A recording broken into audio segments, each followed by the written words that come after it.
மஹிந்த ராஜபக்சேனுடைய முகம் போட T shirt அடிச்சிருக்காங்க. டி ஷர்ட் கப்பு டி ஷர்ட்லாம் அடிச்சு கொடுத்துருக்காங்க. அதை போட்டுக்கிட்டலாம் வாங்க அப்படின்னு. கப்புட்டு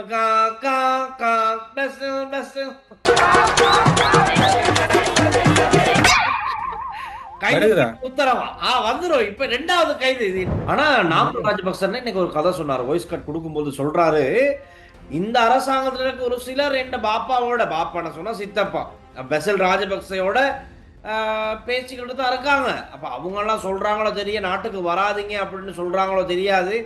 அதனால தான் அவர் வராம இருக்காரோ தெரியல. அது அவங்கள்ட்ட தான் கேட்கணும் அப்படின்னு ஒரு கதையை சொன்னார் இன்னைக்கு. பசில் ராஜபக்சே தானே நல்ல மூலக்காரர். வர முதலே அவர் தப்பி ஓடிட்டார். 7 மூளைக்காரர்னு சொல்லுவாங்க அவரை. அவருக்கு சரி, அது 7-8 இருக்கும் இருக்கலாம். ரெட் நோட்டீஸ் அனுப்பியாவது நாங்க எடுத்துக்கிட்டு வருவோம் அப்படின்னு சொன்னது நடக்க போகுது. அப்ப விரைவில் எதிர்பார்க்கலாம்.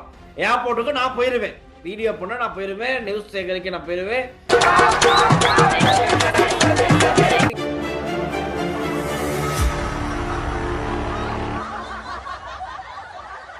நீங்கள் வெளிநாட்டில் இருக்கும்போது உங்கள் பெற்றோரின் மருத்துவ தேவைகள் அனைத்தையும் நாங்கள் ஒருங்கிணைத்து கவனிக்கின்றோம். வருடாந்திர பதிவு சிறப்பு தள்ளுபடி மெடிப்ளேஸ். ஸ்ரீ காளிமாதா ஜோதிடம். பிரபல ஜோதிடர் பண்டித் மகாராஜா. தொழில், காதல், திருமணம், குழந்தை பாக்கியம் மற்றும் மந்திர சூனிய பிரச்சனைகளுக்கு நிரந்தர தீர்வு. ஹலோ அண்ணா, வணக்கம். வணக்கம் வணக்கம் வணக்கம். கெதியா சொல்லுங்க. கெதியா போகணும். கெதியா சொல்றதுக்கு கெதியா ஒரு நியூஸ்னு சொன்னா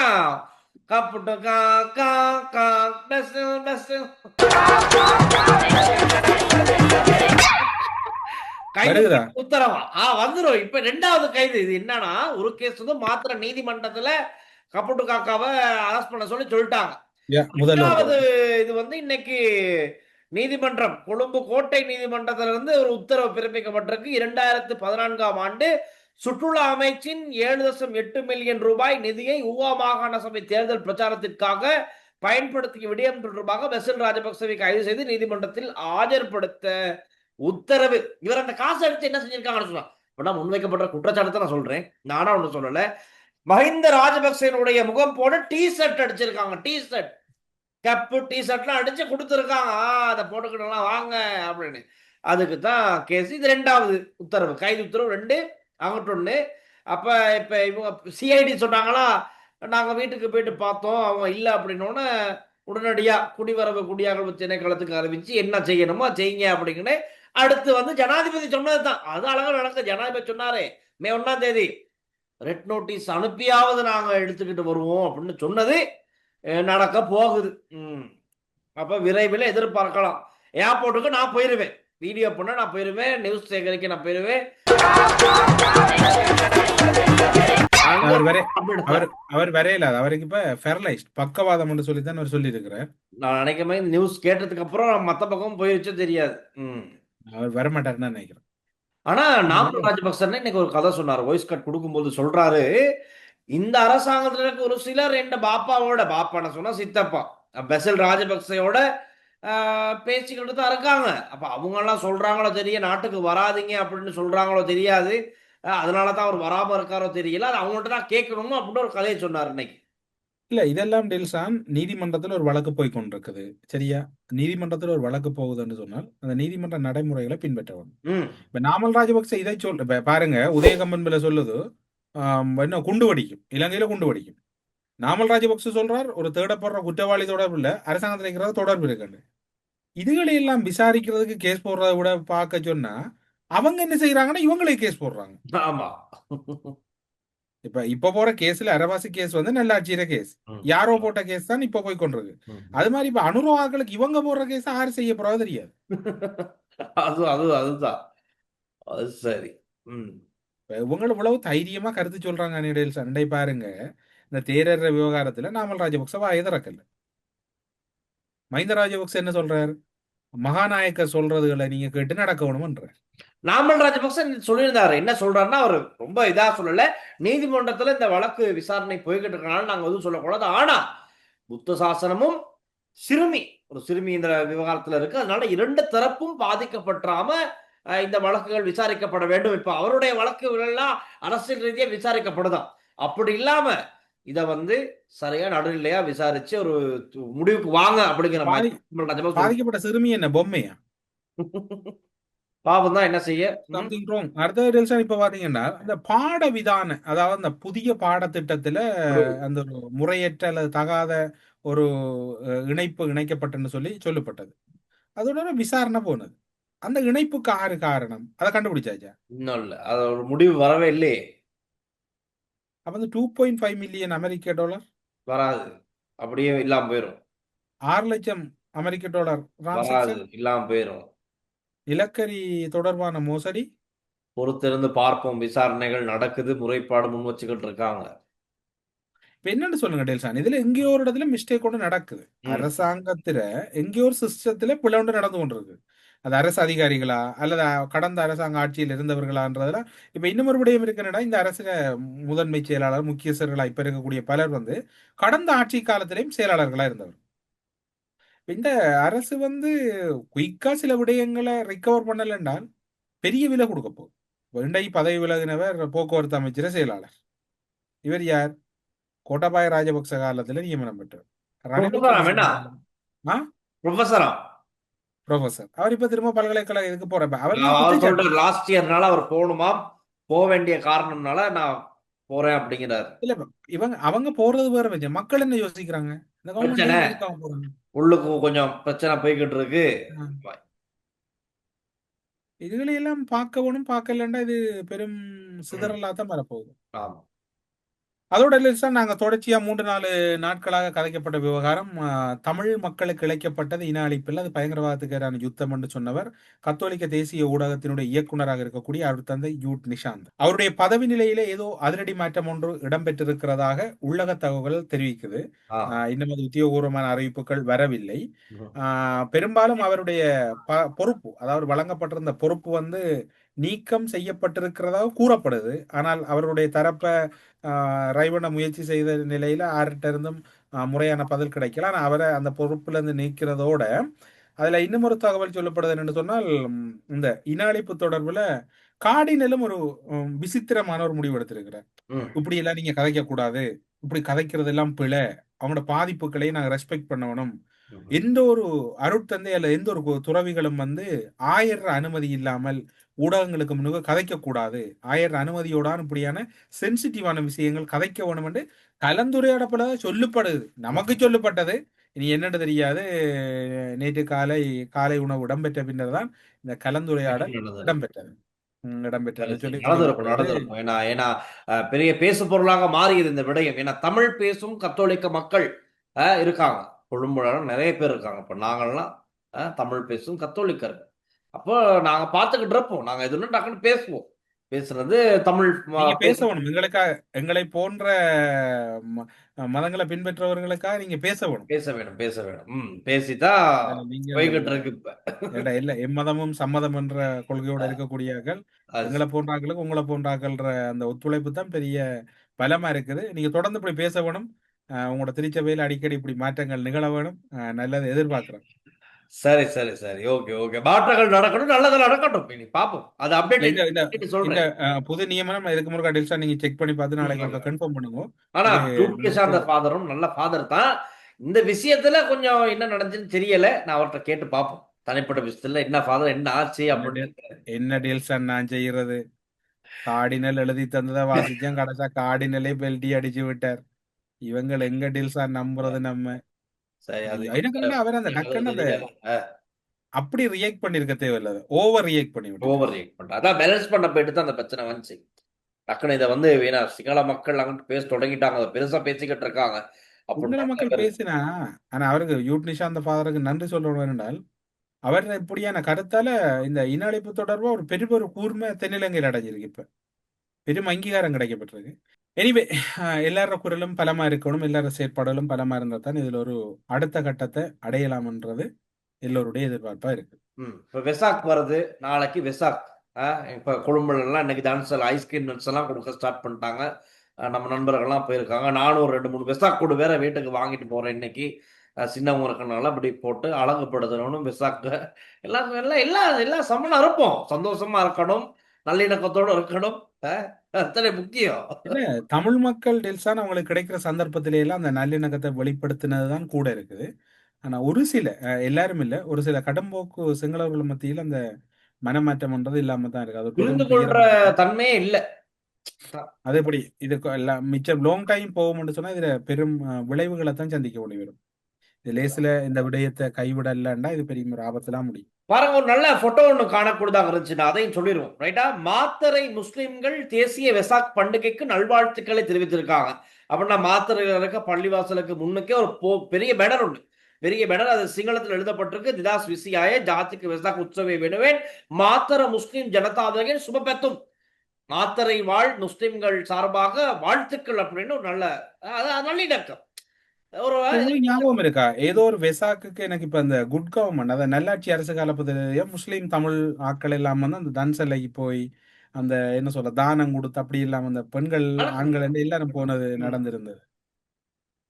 இன நல்லிணக்கத்தை பல டைம்ல தமிழ் சமூகம் வெளிப்படுத்தி இருக்குது. ஆனா அத இவர்கள் சரியான வகையில அடைஞ்சு கொள்ளல் என்றதான் இந்த நிலைமையா இருக்கு. சட்டமாதிப திணைக்களத்திலிருந்து இப்போ ஒரு தகவல் கிடைக்கப்பட்டிருக்குது. என்னென்னு சொன்னால் சட்டமாதிபரின் அறிவுறுத்தலின் பேரில் பொது சொத்துக்கள் சட்டத்தின் கீழ் இவர்கள் சந்தேக நபர்களாக பெயரிடப்பட்டுள்ளதால் இன்று குற்றத்தடுப்பு புலனாய்வு திணைக்களத்தின் விசேட மனு ஒன்றினூடாக கோட்டை நீதவான் பசந்த அமரசேன முன்னிலையில் அறிவித்ததை தொடர்ந்து நீதவான் இந்த உத்தரவை பெசில் ராஜபக்சேருக்கு அவங்க சொல்லி இருக்கிறாங்க. அதாவது நீங்க சொன்ன அந்த அமௌண்ட் எல்லாம் சொல்லி குறிப்பாக சொல்லும் போது கைது செய்து நீதிமன்றத்தில் ஆஜர்படுத்துமாறு கோட்டை நீதவான் அந்த உத்தரவை பிறப்பிச்சிருக்கிறார். கைது செய்து உடனடியா நீதிமன்றத்துல ஆஜர்படுத்துங்கன்னா அது எந்த அளவுக்கு சாத்தியம், இலங்கையில இருந்து அமெரிக்கா போனவருக்கு அது வாய்ப்பா? பசில் ராஜபக்சே என்னதுன்னா நல்ல மூலக்காரர். இந்த உங்க வர முதலே அவர் தப்பி ஓடிட்டார். 7 மூளைக்காரர்னு சொல்லுவாங்க அவரை. அவருக்கு சரி, அது 7-8 இருக்கும் இருக்கலாம். ஆனா இன்னொன்றுக்கு இப்ப சர்வதேச நாணய நிதியம் ஒரு விடயத்தை சொல்லியிருக்காங்க. என்னன்னு சொன்னா இலங்கையில வந்து திட்டமிட்ட கொள்கை மூலமே ரூபாய் மதிப்பை இலங்கை தக்க வைத்துக் கொண்டது. பணம் அச்சிட்டு அல்ல, மாறாக திட்டமிட்ட கொள்கை மூலமே ரூபாய் மதிப்பை இலங்கை தக்க வைத்துக் கொண்டதுன்னு பெருமையா இந்த சர்வதேச நாணய நிதியம் சொல்லியிருக்கு. சந்தோஷமான பெருமை தானே. ஸ்ரீலங்காட ட்ரெஷரிய கண்ட்ரோல் பண்றது IMF தானே. இப்ப இருக்க நிலைமையில தானே. இல்ல IMF தான் இலங்கையில நிதியமைச்சு. இலங்கையில நிதியம் பைனான்ஸ் மினிஸ்ட்ரி வந்து IMF தான் முடிவு. அவங்க சொன்னா ஏத்துவாங்க, அவங்க சொன்னா குறைப்பாங்க. இல்ல இப்ப IMF தான் இலங்கையில பைனான்ஸ் மினிஸ்ட்ரி வச்சிருக்கு. NPP ஒரு MP பார்லிமெண்ட் உறுப்பினர் லக்ஷ்மண் நிபுணாராட்சி ஒரு விஷயம் சொல்லியிருக்காரு. என்னன்னா கோட்டாபய ராஜபக்ஷ ஆட்சியில் இருந்த போது, ஜனாதிபதியாக இருந்த போது 70% இருந்த பணவீக்கத்தை நாங்கள் 5% குறைத்திருக்கிறோம். என்ன நினைக்கிறீங்க இந்த கருத்தை பத்தி? இந்த கருத்தை நினைச்சு பெருமூச்சு தான் முடியல. வேறு சொல்றதுக்கு நீ அவர கருத்தை நீ அவர கருத்தை அவர் பதிவு செய்திருக்கிறார். நீ எங்களுக்கு நீ இதுல சொல்ல தெரியல என்னன்னு. அடுத்தது இன்னும் ஒரு சம்பவம் மாதிரி மட்டக்களப்பில் ஒரு துயர சம்பவம் இடம்பெற்றது. அந்த தீ விபத்தொன்று 2 பிள்ளைகள். ஆனா அது ஒரு பெரும் ஒரு துயரமான சம்பவமா மாறி இருக்குது. துயரமான சம்பவம். ஆமா, ஏன்னா தாயை பார்க்க வந்திருக்காங்க, தாய் வைத்தியசாலையில சிகிச்சை பெற்று வந்திருக்காங்க. தாயை பார்க்க வந்த நிலையில அவங்க ரூம்ல தான் தங்கி இருந்திருக்காங்க. தந்தை வெளியில போயிருக்காரு, கதவை மூடிட்டு. பிள்ளைகள் இந்த விபத்துக்கு முகம் கொடுத்து உயிரிழக்கிறாங்க. ரெண்டுதான் செய்தி என்று நம்ம பார்த்தனாங்க. செய்தி செய்தி இதுதான். அது இல்ல, துயரமான சம்பவம் இடம்பெறது. தாக்கி புற்றுநோய் என்று கூறித்தான் தந்தை போலியான அடையாள அட்டையை பயன்படுத்தி பிள்ளைகளை வைத்து பிச்சை எடுக்கிறான் அவர தொழில். பிச்சை எடுத்துட்டு பிள்ளைகளை கொண்டு அங்க விட்டுருக்காரு. போலீஸ் விசாரணையில தெரிய வந்தது. இதையடுத்து உயிரிழந்தவர்களின் தந்தையான அக்குரச பிரதேசத்தைச் சேர்ந்தவர் சில்வா நேற்றைய தினம் 28ஆம் தேதி இரவு கைது செய்யப்பட்டிருக்கிறார். இது பற்றி மேலும் தெரிய வருவதா மட்டக்களப்பு திருவண்ணாமலை வீதியில் உள்ள விடுதி அறையில் தங்கியிருந்த 2 குழந்தைகள் நேற்று முன்தினம் புதன்கிழமை மாலை மாடியில் மெத்தை தீப்பற்றி எரிந்ததில் மூச்சு திணறி மயங்கி உயிரிழந்த சம்பவம் இடம்பெற்றது. எனவே குறித்த தந்தையின் அடையாள அட்டை விசேட புலனாய்வு பிரிவின் பரிசோதனை செய்த போது குறித்த அடையாள அட்டைக்கு சொந்தமானவர் பதுளையில் இருப்பதாகவும் அவருடைய பழைய அடையாள அட்டையை வச்சு 2023ஆம் ஆண்டு தொலைந்து போயுள்ள நிலை அவர் சட்ட ரீதியாக அடையாள அட்டை பெற்று தற்போது கடவத்தையில் வசித்து வருவதாகவும் குறித்த பதுளையைச் சேர்ந்தவரின் தொலைந்த அடையாள அட்டை எடுத்துக்கொண்ட உயிரிழந்த குழந்தையின் தந்தை 31 வயதான மனகொட என்பவர் அக்குரச பிரதேசத்தைச் சேர்ந்தவரின் அந்த சில்வாட அடையாள அட்டை உரிமையின் பேரில் தான் இவர் இந்த அடையாள அட்டையை பயன்படுத்திய புலனாய்வு பிரிவின் விசாரணை மூலம் கண்டறியப்பட்டிருக்குது. இதையடுத்து மனைவிக்கு புற்றுநோய் வைத்தியசாலை அமைக்கப்பட்டுள்ள பொய்களை கூறி 2 குழந்தைகளையும் ஆலயங்கள், பள்ளிவாசல், பொது இடங்கள் என மாவட்டமாக கொண்டு சென்று பிச்சை எடுப்பதுதான் இவருடைய தொழில். மட்டக்களப்புக்கு இவர் 20ஆம் தேதி வந்திருக்கிறார். குறித்த விடுதியில் மனைவி காத்தாங்குடி வைத்தியசாலையில் புற்றுநோய் சிகிச்சை பெற்று வருவதாகவும் அவரை பார்க்க வந்துள்ளாம் பொய் கூறியிருக்கிறார். அதன்பின் மனைவியை காத்தாங்குடி வைத்தியசாலை பார்த்து விட்டு வருவதாகத்தான் இவர் போயிருக்கிறார். காத்தாங்குடி போறார். மட்டக்களப்புல இருந்து காத்தாங்குடிக்கு தான் ஒரு 20-25 நிமிஷம் தூரத்துக்கு போறார். புற்றுநோய் பிச்சை எடுத்து 2 மணிக்கு குழந்தைகள் அறையில் வைத்து பூட்டி மாடியின் கீழ்த்தரையில் உள்ள மது விற்பனை நிலையத்திலும் மது அருந்திருக்கிறார். கீழே வந்து மதுபானம் இருந்திருக்கிறார். பிள்ளைகளுக்கு அறையில வச்சு பின்னர் 2 மணி நேரத்தின் பின்னர் அறைக்கு சென்ற போது அங்கு தீ பிடிச்சு 2 குழந்தைகள் இறந்திருக்கிறாங்க. இந்நிலையில் அவர் மனைவி மாத்திரையில் அவரது ஊரில் இருப்பதா போலீசார் ஆரம்ப கட்ட விசாரணை. அவரது மனைவி மாத்திரையெல்லாம் இருக்கு சொந்த இடத்துல. அது மட்டும் இல்ல, குறித்த தந்தை கடந்த 2021 3/10 போலீசார் நிலையத்தில் கைது செய்யப்பட்டதோடு குறித்த இவர் மீது கணக்க வழக்குகள் நிலுவையில் இருக்கான். பாருங்க, மனைவியும் இல்ல மட்டக்களப், பிள்ளைகள் எப்படி பச்சை குழந்தை. அந்த பிள்ளைகள் தான் யாரா இருந்தாலும் பிள்ளைகள் வீணான ஒரு மரணம். இந்த நேரத்துல இதுல அன்பர்களுக்கு ஒரு தயவான வேண்டுகோள் என்னன்னு சொன்னால், நீங்க யாருக்கும் உதவி செய்யணும், எல்லாரும் உழைச்சி சாப்பிடக்கூடிய நிலையில இருக்க, யாருக்கும் பிச்சை கொடுக்க வேணாம். அதே நேரம் இந்த தொலைபேசிகள்ல கூட இப்ப உதவி கேட்கறாங்க, அவங்களுக்கும் யாருக்கும் உதவி செய்யாங்க. பலர் பெரிய மோசடிகள்ல ஈடுபட்டு கொண்டிருக்கிறாங்க.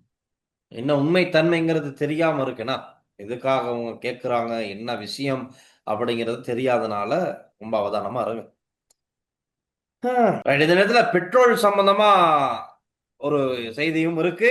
நாட்டில் எதிர்காலத்தில் செய்யப்பட உள்ள எரிபொருள் விலை திருத்தத்தில் எரிபொருள் விலை குறைப்பை எதிர்பார்க்க முடியாது என்று இலங்கை பெட்ரோலிய கூட்டுத்தாபனத்தின் நிர்வாக பணிப்பாளர் மைஹுர நெத்திகுமாரகே தெரிவித்திருக்கிறார். குறையலாம் உலக சந்தையில் நிலவும் எரிபொருள் விலைகளின் அடிப்படையில் இத்தகைய சூழல் நிலவுவதாக அவர் குறிப்பிட்டிருக்கிறார். நீங்க என்ன சொல்றீங்க?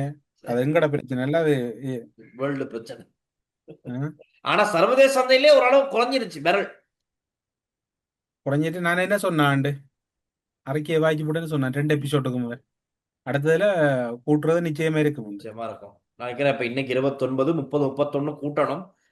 கூட்டுவாங்க. எல்லாம் முடிய 2ஆம் தேதி கூட்டினா சரி.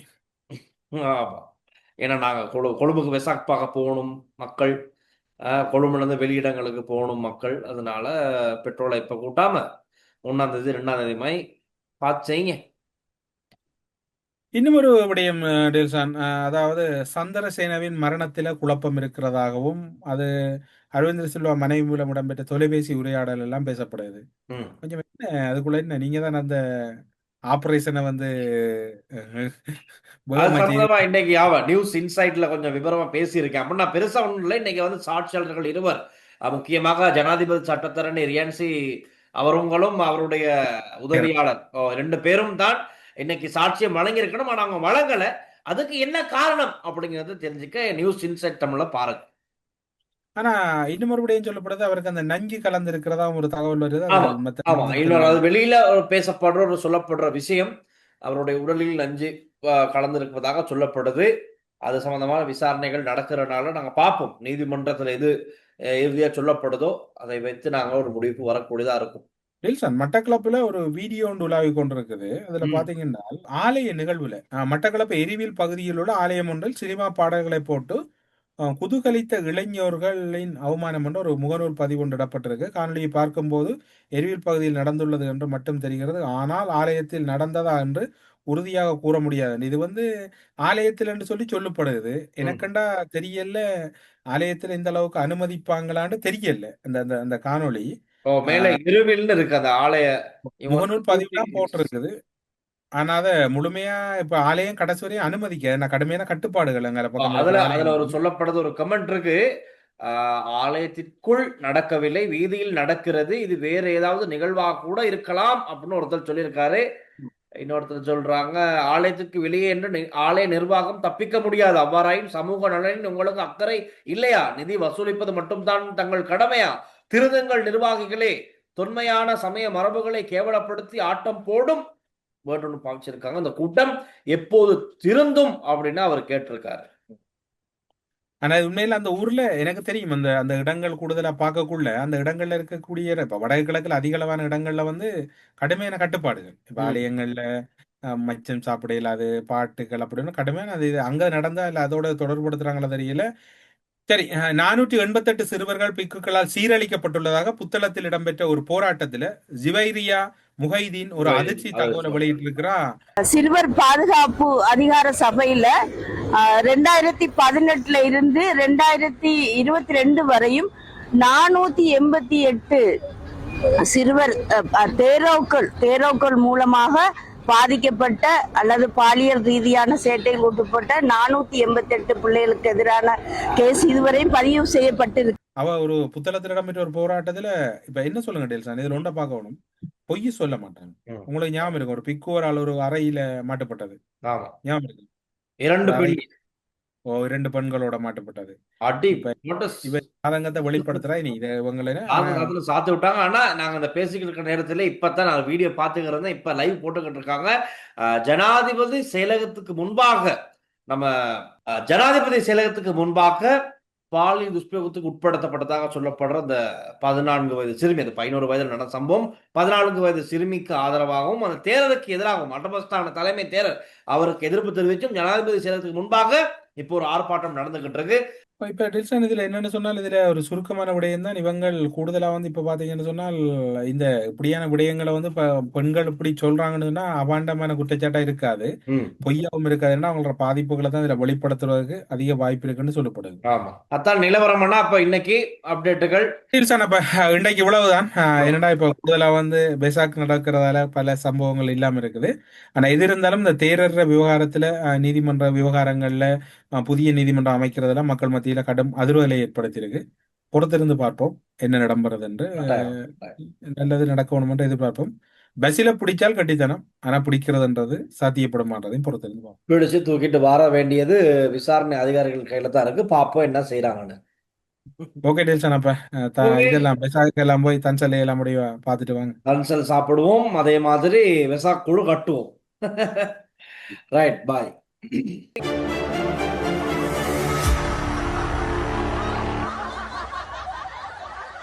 நீங்கள் வெளிநாட்டில் இருக்கும்போது உங்கள் பெற்றோரின் மருத்துவ தேவைகள் அனைத்தையும் நாங்கள் ஒருங்கிணைத்து கவனிக்கின்றோம். வருடாந்திர பதிவு சிறப்பு தள்ளுபடி மெடிப்ளேஸ். ஸ்ரீ காளிமாதா ஜோதிடம் பிரபல ஜோதிடர் பண்டித் மகாராஜா. தொழில், காதல், திருமணம், குழந்தை பாக்கியம் மற்றும் மந்திர சூனிய பிரச்சினைகளுக்கு நிரந்தர தீர்வு.